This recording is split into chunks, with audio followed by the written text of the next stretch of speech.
할렐루야. 7월 21일 목요일 원포인트 큐티 시간에 함께 하신 성도님들을 주님의 이름으로 환영하고 축복합니다. 오늘 하나님께서 우리에게 주신 말씀은 사무엘상 22장 11절에서 19절까지의 말씀입니다. 함께 읽겠습니다. 왕이 사람을 보내어 아히두베 아들 제사장 아히멜렉과 그의 아버지 온 집 곧 노베에 있는 제사장들을 부르매 그들이 다 왕께 이른지라. 사울이 이르되 너 아히두베 아들아 들으라. 대답하되 내 주여 내가 여기 있나이다. 사울이 그에게 이르되 내가 어찌하여 이세 아들과 공모하여 나를 대적하여 그에게 떡과 칼을 주고 그를 위하여 하나님께 물어서 그에게 오늘이라도 매복하였다가 나를 치게 하려 하였느냐 하니, 아히멜렉이 왕에게 대답하여 이르되 왕의 모든 신하 중에 다윗같이 충실한 자가 누구인지요? 그는 왕의 사위도 되고 왕의 호위대장도 되고 왕실에서 존귀한 자가 아니니까. 내가 그를 위하여 하나님께 물은 것이 오늘이 처음이니까 결단코 아니니이다. 원하건대 왕은 종과 종의 아비의 온 집에 아무것도 돌리지 마옵소서. 왕의 종은 이 모든 크고 작은 일에 관하여 아는 것이 없나이다 하니라. 왕이 이르되 아히멜렉아 내가 반드시 죽을 것이요 너와 내 아비의 온 집도 그러하리라 하고, 왕이 좌우의 호위병에게 이르되 돌아가서 여호와의 제사장들을 죽이라. 그들도 다윗과 협력하였고 또 그들이 다윗이 도망한 것을 알고도 내게 알리지 아니하였음이니라 하나, 왕의 신하들이 손을 들어 여호와의 제사장들을 죽이기를 싫어한지라. 왕이 도에게 이르되 너는 돌아가서 제사장들을 죽이라 하매, 에돔 사람 도에게 돌아가서 제사장들을 쳐서 그날에 세마포 에봇 입은 자 85명을 죽였고, 제사장들의 성읍 노베 남녀와 아이들과 젖 먹는 자들과 소와 나귀와 양을 칼로 쳤더라. 아멘. 이 시간 노베 잔혹사라는 제목으로 담임 목사님께서 말씀 전해 주시겠습니다. 할렐루야. 네, 오늘 우리 이제 목요일 날을 맞이하면서 오늘 목요 심야가 있죠. 오늘 7월 21일 우리 이제 날씨가 좀 더 더워졌습니다만은 오늘 본문을 보면 더 더운 내용이 나와요.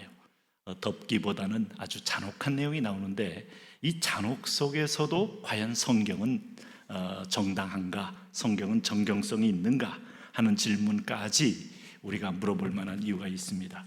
무슨 말인가 하면 아히멜렉을 비롯한 제사장과 그 가문이 85명이 일제히 멸절이 되어지는 아주 큰 비극을 당합니다. 여러분 아시는 대로 지금 우리가 말씀 묵상 가운데서 다윗이 그야말로 노베에게 가서 제사장들에게 먹을 걸 구했을 때, 이 다윗의 일종의 거짓말이었죠. 제사장들은 그 말을 그대로 믿고 순수한 마음으로 먹을 걸 다 건네줬다 이겁니다. 그런데 그 가운데서 도액이 있었죠. 도액, 이방 사람 도액. 이 도액이라는 자가 결국은 다 듣고 사울에게 그대로 알림으로 그들이 피하는 도망간 다윗에게 먹을 걸 주고 또 골리앗을 죽였던 그 칼까지 내어 주었나이다, 이렇게 말하니까, 안 그래도 지금 의심병에 사로잡혀 있던 사울은 전후 관계 맥락 다 따지지 않고 즉각적으로 아주 살해 명령을 내리기 시작합니다. 그래서 오늘 비극이 일어난 거예요. 여기 한번 보시면은 여기 11절에서 13절을 보면 도액이 사울왕에게 어떻게 말하고 있는가. 도액은 여러분 우리가 아는 대로 이겟의 도액은 아주 이방인으로서 모압 사람이죠. 그러니까 이 사람은 어차피 이스라엘의 정체성이 있는 사람이 아니기 때문에 권력만 추종하는 사람이니까 자기 살 길을 쫓아서 있는 사람인데, 세상에는 하나님의 백성만 있는 거 아니에요. 오늘 예수님의 12제자 가운데는 가룟 유다도 있어요.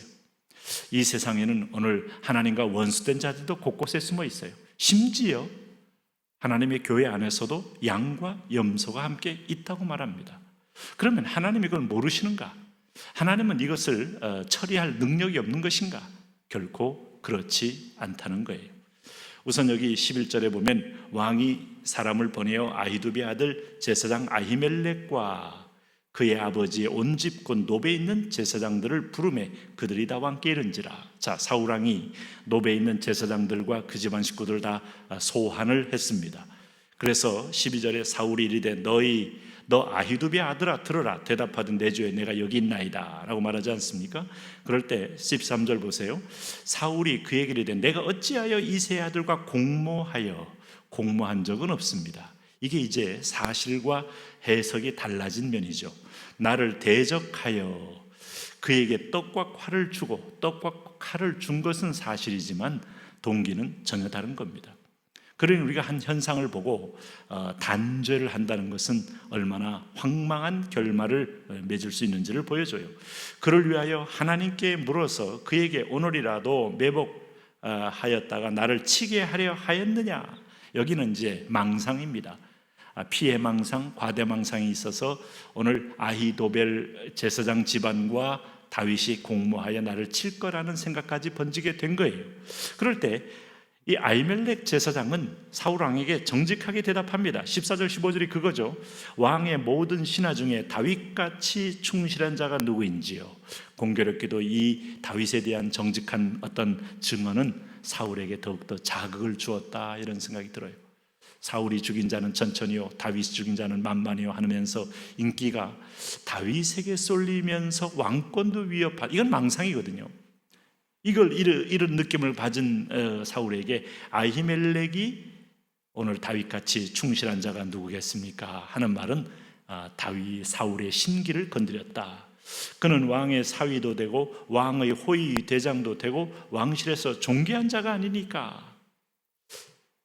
웬일로 아히멜렉이 이렇게까지 적극적으로 다윗을 변호했는지, 아마 그렇기 때문에 먹을 떡을 줬고 그가 원하는 칼까지 줬다, 이것을 변증하기 위해서 한 말입니다.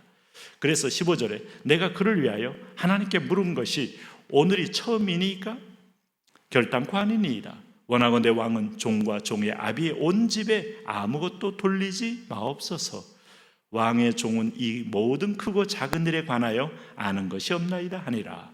공모하여 매복하여 죽이려고 했던 것은 나와 전혀 관련이 없는 일입니다 하는 사실을 얘기했어요. 그러나 오늘 사울왕은 뭐라고 말합니까? 16절에 왕이 이르되 아히멜렉아 내가 반드시 죽을 것이요 너와 내 아비의 온 집도 그러하리라 하고 제사장 가문을 멸문시키겠다는 겁니다. 이 얼마나 충격적인 사건입니까? 아마 이연령 비연령이 되기도 하고 반역죄를 뒤집어 씌우면 어제의 충신을 오늘의 역적으로 몰아 죽이는 것도 우리 역사에서 보고 있는 바긴 하지만은 이 사울의 이런 극한적 명령은 아마 자기 속에 있는 깊은 의심병으로 인하여 그들을 그렇게 보게 된 것이다. 이렇게 당사자가 부인할 때는 증인이 있어야 됩니다. 정당한 판결은. 근데 증인 하나 구하지 않지 않습니까? 그러고 나서 17절에 왕이 즉각적으로 명령을 내리는 거예요. 좌우의 호위병에게 이르되 돌아가서 여호와의 제사장들을 죽이라. 어쩌면 이게 여호와의 제사장이라고 오늘 사무엘상이 기록한 것은 하나님께 정면 도전하는 것과 같다. 이미 사울에게 성령이 떠나 있고 그는 하나님의 원수가 되어 있고 하나님의 대적이 되어 있다는 사실이 여기서 보여지죠.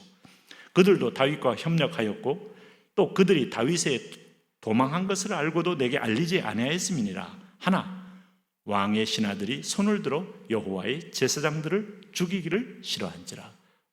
제사장은 함부로 범접할 수 없는 겁니다. 하나님이 세운 종입니다. 그러니까 이들은 이 두려움이 있어요. 여호와를 믿는 신앙의 두려움이 있어요. 그러나 사울은 이것을 신하들이 주저하자 18절에 왕이 도액에게, 자 노베사 함께 아히멜렉 제사장 집안 사람들과 함께 있었던 그 도액, 오늘 사울왕에게 와서 이모저모로 고자질한 도액, 그 도액에게 이르되 너는 돌아가서 제사장들을 죽이라 하매 에돔 사람 도액이 돌아가서 제사장들을 쳐서 그날에 세마포 입은 자 85명을 죽였고, 제사장의 세마포 옷을 입은 85명이 처참하게 죽임을 당했습니다. 우리가 원천적인 이유를 따지자면 다윗의 거짓말 때문이죠. 마치 사울이 보내서 온 것처럼 말을 했기 때문에 왕을 모시는 이 충직한 신하들이 다윗이 호위대장이기도 하고 또 사울의 사위이기도 하고 두 사람 간의 긴밀한 내면의 문제를 알지 못한 채 왕의 충성의 마음으로 했던 것에 의하여 그는 반역죄를 뒤집어 쓰고 처참하게 멸문이 되었다. 여기에 하나님의 정의는 어디 있고 하나님의 공의로움은 어디 있을까? 우리 이런 문제에 질문을 하게 됩니다. 19절 말씀 속에 제사장들의 성읍 노베 남녀와 아이들과 젖먹는 자들과 소와 나귀와 양을 칼로 쳤더라. 사울의 명령은 너무나 잔혹했어요. 아말렉이나 블레셋에 가서 양과 그 땅에 있는 모든 거민들을 진멸하라는 말씀은 순종하지 않았지만 하나님의 제사장 가문에 대해서는 에게 도액을 시켜서 진멸시킨 잔혹함을 보입니다. 인간이 자기 중심, 자기 권력을 지키기 위해서, 자기를 위해서 한번 그 자기 우상에 빠지면 얼마나 무서운 존재가 되는지를 우리는 볼 수 있어요. 관용은 그에게 찾아볼 수 없어요. 정의 찾아볼 수 없어요. 정당함, 공의로움, 균형 찾아볼 수 없어요. 그는 극한적으로 집착에 빠져있는 두려움의 포로, 의심병의 포로, 과대명상의 포로인 한 잔혹한 인간을 보게 되는 겁니다. 여러분, 오늘 우리가 한 가지 기억해야 합니다. 내 안에 성령이 떠나면, 말씀의 거울이 떠나면 나를 못 봅니다. 그래서 사람은 이기적인 틀 안에 갇히게 됩니다. 그리고 그 틀 안에서, 그 동굴 안에서 세상을 판단하고 이웃을 판단하고 모든 사람을 판단합니다. 비극의 시작입니다. 동굴에서 나와서 하나님의 말씀 앞에 서십시오.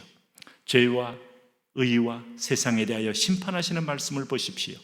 하나님의 음성을 들으십시오. 그리고 오늘 주님께 구할 때 주의 얼굴을 구하면 내가 누구인가를 알게 하십시오. 비로소 나는 진정한 죄인임을 깨닫는 의인으로서 승리하며 살 수가 있습니다. 하나님, 오늘 우리가 사울의 함정에 빠지지 말게 하시고 하나님 말씀 앞에, 진리 앞에 나를 비춰봄으로 거룩하고 정직한 길 가게 하여 주옵소서. 예수님 이름으로 기도합니다. 아멘.